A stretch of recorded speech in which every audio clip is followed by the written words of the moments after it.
Welcome back. Well, the FCC pulling the plug on its plan to investigate the newsmaking process in newsrooms across the country, only after receiving intense backlash, even from one of its own commissioners. The question is, what made the agency think this was a good idea in the first place to monitor journalists in their own newsrooms? Here now for a fair and balanced debate from Real Clear Politics, Caitlin Huey-Burns, and from the Weekly Standard, Michael Warren. Welcome to you both. Caitlin, why would this possibly be a good idea, and what gives government the right to shape or critique news coverage? Well, that's a good question. They say it's under every 3 years, the FCC has to submit a report to Congress looking at barriers for small businesses and entrepreneurs to get into the industry. And they wanted to look at kind of access and for underserved communities, perhaps, and the way in which newsrooms are putting out the news. But of course, any time that the government has any access into newsrooms is troubling. Yeah, I mean, Michael, I guess I'm really struck by the lack of outcry over this plan to put government minders, commissars, in newsrooms. We checked, I can't find a single Associated Press story on this. They apparently didn't even cover it. Democrats said nothing. People don't care about the First Amendment anymore?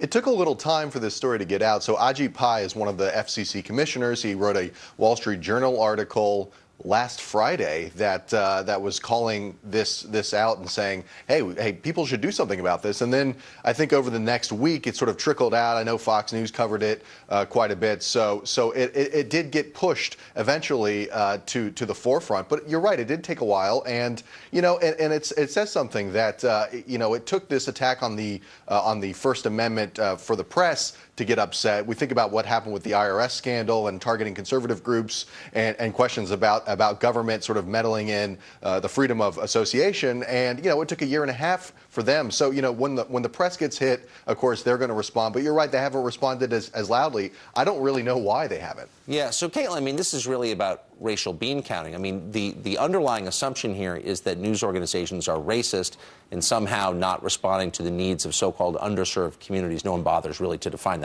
that term. Why is it the government's right to determine the color of reporters? Well, the FCC is a regulatory agency. Broadcast stations get licenses from the FCC.